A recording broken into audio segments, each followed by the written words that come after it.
مستورات کے اجتماعی تعلیم کا مقصد یہ ہے کہ ہر گھر میں تعلیم زندہ ہو جائے، ہر گھر کے اندر فضائل کی تعلیم زندہ ہو جائے۔ اللہ پاک نے قرآن کے پاک کے بعد میں سب کے قرآن پاک کے بعد میں اللہ نے فضائل اعمال کی کتاب کو مقبول فرمایا، دنیا کے ہر کونے میں اس کتاب کو پڑھی جائے اور ہر زبان میں چھپی ہوئی کتاب، اور اللہ پاک نے اس کتاب کے ذریعے سے ہزاروں نے بلکہ لاکھوں گھرانوں کی زندگی بدلی۔ اور فضائل کی تعلیم کرنے کا مقصد کیا ہے؟ کہ ہمارے گھر کے اندر شریعت اور سنت زندہ ہو جائے۔ یہ فضائل اعمال کے اندر ایمان کے تعلق سے ہے، نماز کے تعلق سے ہے، روزے کے تعلق سے ہے، زکات کے تعلق سے ہے، حج کے تعلق سے ہے۔ اسلام کے جو پانچوں ارکان ہیں اس کے اندر اس کے فضائل اور اہمیت۔ اگر ہمارے گھروں میں کتابی تعلیم ہوگی انشاءاللہ ہمارا گھر جنت کا باغ بنے گا۔ اللہ معاف کرے، اتنی دعوت کی مبارک محنت ہونے کے باوجود ہمارے گھر جو ہے وہ جہنم کا گڑھ بنے ہوئے، ہمارے گھروں میں بے چینی ہے، بے برکتی ہے، دلوں میں سکون نہیں ہے، آپس میں جوڑ نہیں ہے۔ اگر ہمارے گھروں میں تعلیم ہوگی، جب تعلیم اعلیٰ عمل زندہ ہوگا، ہمارے گھروں میں قرآن کی تلاوت بھی زندہ ہوگی، نمازوں کا اہتمام بھی ہونے والا بنے گا، ہمارے گھروں میں اللہ کا ذکر بھی ہونے والا بنے گا۔ اگر یہ اعمال ہمارے گھروں میں زندہ ہوں گے، ہمارے گھروں میں خیر و برکت کے فرشتے نازل ہوں گے اور ہمارے گھروں سے شیاطین اور جنات نکل جائیں، اور اللہ پاک ہمارے گھروں کو دعوت کی مبارک محنت کے ذریعے سے خیر کے پھیلنے کا ذریعہ بنے گا۔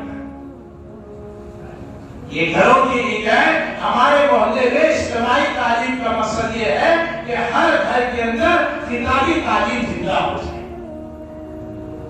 اللہ معاف کرے، ہمارے محلے میں اگر 200 گھر ہیں، 100 ساتھی 4 مہینے لگائے ہوئے ہیں، 200 ساتھی چلا لگائے ہوئے ہیں، مستورات میں بھی ماشاءاللہ کافی لوگوں کا چلا لگا ہوا ہے، اشرا لگا ہوا ہے، سہروزہ لگایا ہوا ہے۔ اگر اس مسجد کی کارگزاری سنیں گے مشکل سے 25-30 مکانوں میں تعلیم ہوتی ہے، اور ہمارے محلے میں ہمارے مسجد میں کب سے کام ہے؟ 30 سال سے کام ہے، 40 سال سے کام ہے۔ ایک سال میں اگر ایک گھر میں تعلیم زندہ ہوگی تو 30 سال میں 30 گھروں میں تعلیم ہوگی۔ اگر 200 گھروں میں تعلیم زندہ ہونا ہے تو 200 سال لگے۔ ہمارے دین کی رفتار کی ہے اور دنیا کے اعتبار سے آدمی ایک دکان کھولا تو 30 سال سے محنت کر رہا ہے، اگر 30 سال میں اتنا نفع ہے تو آدمی اس دکان کو بند کر دے۔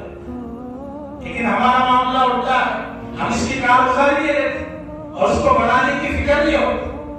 اگر گھروں میں تعلیم زندہ ہوگی انشاءاللہ جو ہے ہمارے گھروں کا ماحول بنے گا، ہماری عورتیں بھی دیندار بنیں گے۔ جب عورتوں میں دین آئے گا تو ہمارے بچے بھی دیندار بنیں گے۔ جب بچوں میں دیندار آئے گا، بچوں میں دینداری آئے گی تو ہمارے نسلوں میں دینداری آتی ہے۔ اس محنت کے ذریعے سے یہی چاہا جاتا ہے۔ یہ محنت جو ہے اپنے ذات سے لے کر اور اپنے گھر میں بھی ہمیں کرنا ہے۔ اللہ پاک نے قرآن پاک میں فرمایا اپنے آپ کو اور اپنے گھر والوں کو جہنم کی آگ سے بچانا۔ جہنم کی آگ سے کیسے بچانا ہے؟ میں گھر کا بڑا ہوں، میری ذمہ داری ہے میرے گھر میں جو 5-6 افراد رہتے ہیں ان کے زندگی میں 100% دین کیسے زندہ ہو جائے، میری گھر کی عورت کی زندگی میں کیسے آئے، میرے بچوں کی زندگی میں کیسے آئے، میرے ماں باپ کی زندگی میں دین